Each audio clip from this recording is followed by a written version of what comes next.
السلام علیکم ABN news کے ساتھ میں ہوں فیاض محسن۔ ہیڈ لائنز آپ نے جانی، سب سے پہلے آپ کو بتائیں گے وینزویلا میں یکے بعد دیگرے 7 سے زائد شدت کے 2 زلزلے، 7.2 شدت کے فوری بعد 7.5 شدت کا زلزلہ، 167 افراد ہلاک، 1000 سے زائد زخمی، 11000 افراد کے ملبے تلے دبے ہو جانے کا خدشہ۔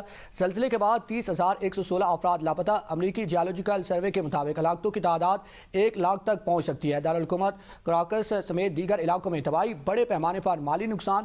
ریاست لاگوریا سب سے زیادہ متاثر ہوئی ہے، سینکڑوں عمارتیں چند ہی لمحوں میں ملبے کا ڈھیر بن گئی۔ متاثرہ علاقوں میں امدادی کارروائیاں جاری ہیں۔ برطانوی میڈیا کے مطابق 7.2 کا زلزلہ 1 منٹ تک جاری رہا، جس کے بعد 7.5 شدت کے زلزلے نے تباہی مچائی۔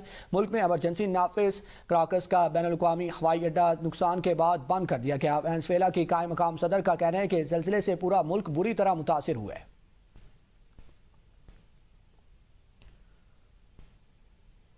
وینزویلا میں زلزلوں نے تباہی مچا دی، وہیں کئی لوگوں کو ملبے سے گھنٹوں بعد زندہ نکال لیا گیا۔ دارالحکومت کراکس کے علاقے سان برناڈینو میں امدادی ٹیمز نے کئی گھنٹوں کی کوشش کے بعد ملبے تلے دبی 14 سالہ لڑکی کو زندہ نکال لیا۔ لڑکی کی والدہ کے مطابق عمارت گرنے کے بعد ہر طرف خوف و ہراس پھیل گیا تھا، مگر ان کی بیٹی زندہ بچ گئی۔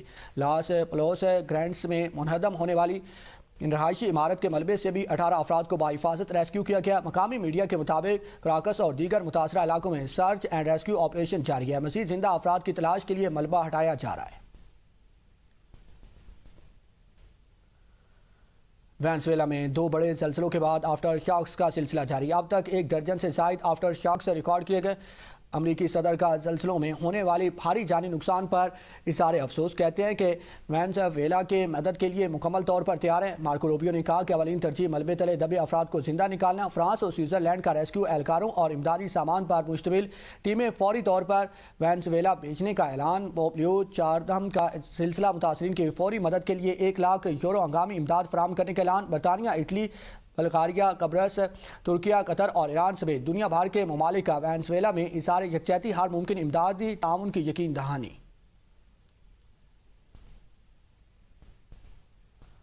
صدر زرداری اور وزیر اعظم شہباز شریف کا وینزویلا میں تباہ کن زلزلے سے اموات پر اظہار افسوس۔ مشکل گھڑی میں وینزویلا کی حکومت اور عوام کے ساتھ اظہار ہمدردی۔ وزیر اعظم شہباز شریف نے کہا کہ زخموں کی جلد صحت یابی کے لیے دعا گو ہیں، مشکل اور کٹھن وقت میں متاثرہ افراد کے ساتھ مکمل یکجہتی کا اظہار کرتے ہیں۔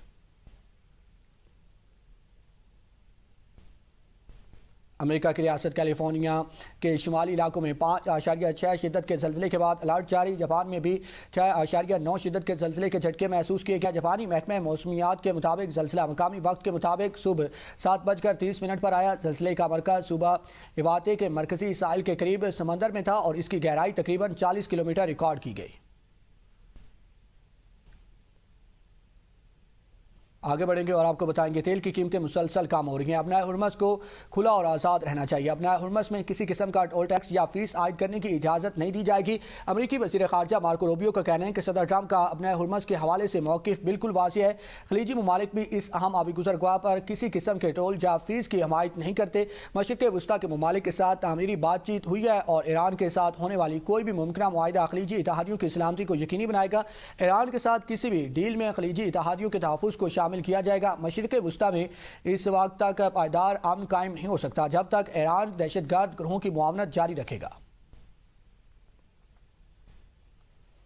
ایران کا ملکی دفاع، معاشی خود مختاری اور قومی یکجہتی پر 2 ٹوک موقف۔ صدر مسعود پزشکیان کا عوامی اجتماع سے خطاب، کہا کہ ایران اپنے مسائل پروگرام پر کسی صورت مذاکرات نہیں کرے گا۔ دشمن قوتیں چاہتی تھی کہ ایران میں 3 دن کے اندر حکومت کا خاتمہ کر کے شام جیسی صورتحال پیدا کر دے، لیکن ایرانی افواج اور عوام کی قربانیوں نے ان کے عزائم خاک میں ملا دیے۔ معیشت کے حوالے سے اوپن آفر دیتے ہوئے ایرانی صدر کا کہنا تھا کہ کوئی بھی ملکی مسائل کو حل کرنے یا معیشت کو بہتر بنانے کا دعویٰ کرتا ہے، حکومت اسے پورا موقع فراہم کرنے کو تیار ہے۔ صدر پزشکیان نے زور دیا کہ سپریم لیڈر آیت اللہ خامنائی کے حکم کے مطابق تمام حکومتی ارکان، سیکیورٹی کونسل اور عدلیہ ایک ہی ویژن پر متحد ہیں۔ تفرقہ بازی ملک کے لیے آگ کی مانند ہے۔ وفاقی وزیر منصوبہ بندی احسن اقبال کی زیر صدارت CDWP کا اہم اجلاس منعقد ہوا، جس میں CDWP نے 34 ارب 74 کروڑ روپے کے 15 ترقیاتی منصوبوں کی منظوری دے دی۔ 431 ارب روپے سے زائد مالیت کے 9 بڑے منصوبے حتمی منظوری کے لیے ایکنگ کو ارسلان کر دیے گئے۔ وفاقی وزیر احسن اقبال نے کہا کہ ترقیاتی منصوبوں کا مقصد قومی معیشت کی مضبوطی اور حکومتی اصلاحاتی ایجنڈے کو تیز کرنا ہے۔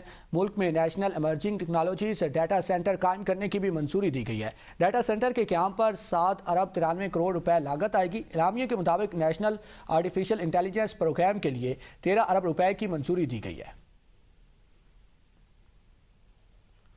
استنبول میں پاکستان اور ترکیہ کے درمیان توانائی کے شعبے میں تعاون کے فروغ کے لیے 3 مفاہمتی یادداشتوں پر دستخط کیے گئے۔ وفاقی وزیر توانائی اویس لغاری اور مشیر نجکاری محمد علی نے پاکستانی وفد کی قیادت کی۔ ملاقات میں پاور سیکٹر کی اصلاحات، نجکاری اور کمرشلائزیشن پر تبادلہ خیال کیا گیا۔ پاکستان نے ترکیہ کے پاور ڈسٹریبیوشن ماڈل سے استفادہ حاصل کرنے پر زور دیا۔ ترکیہ نے تعاون بڑھانے کی یقین دہانی کرائی۔ معاہدوں کے تحت دونوں ممالک بجلی مارکیٹ اصلاحات، توانائی گورننس اور تکنیکی تعاون کو فروغ دیں گے۔ اس موقع پر مختلف اداروں کے درمیان بھی بجلی کی تقسیم، ٹرانسمیشن اور ڈیجیٹلائزیشن کے منصوبوں پر تعاون کے معاہدے ہوئے۔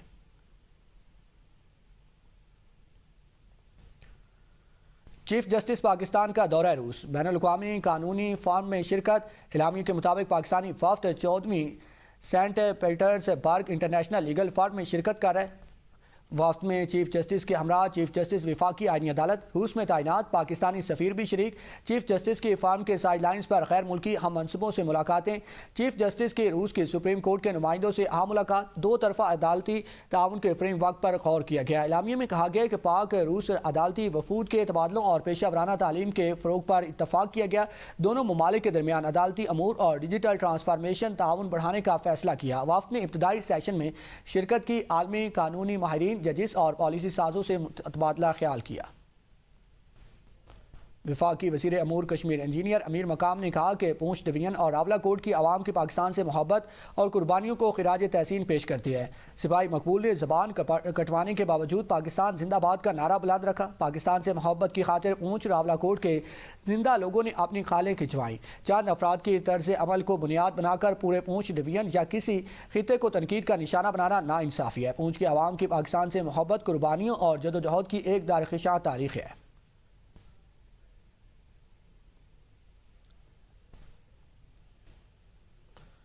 نائب وزیر اعظم اور وزیر خارجہ محمد اسحاق ڈار نے کہا ہے کہ امریکہ اور ایران کے درمیان کشیدگی اور جنگی صورتحال کے خاتمے میں اللہ تعالیٰ نے پاکستان سے اہم کام لیا۔ اسحاق ڈار نے کہا کہ پاکستان نے خطے میں امن کے قیام کے لیے مؤثر سفارتی کردار ادا کیا، جس کے باعث آج دنیا پاکستان کو پیس میکر کے نام سے جانتی ہے۔ ہماری سفارتکاری کی پوری دنیا متعارف ہے اور پاکستان کا نام عالمی سطح پر گونج رہا ہے۔ نائب وزیر اعظم کا کہنا تھا کہ پاکستان ایک ذمہ دار ایٹمی قوت ہے، لیکن اب اسے معاشی قوت بنانا ہے۔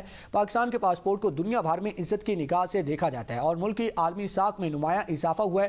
نائب وزیر اعظم نے کہا کہ پاکستان میں مسلم امہ کی قیادت کرنے کی صلاحیت رکھتا ہے اور ملک علاقائی اور عالمی سطح پر پرامن، استحکام اور تعاون کے فروغ کے لیے اپنا کردار ادا کرتا رہے گا۔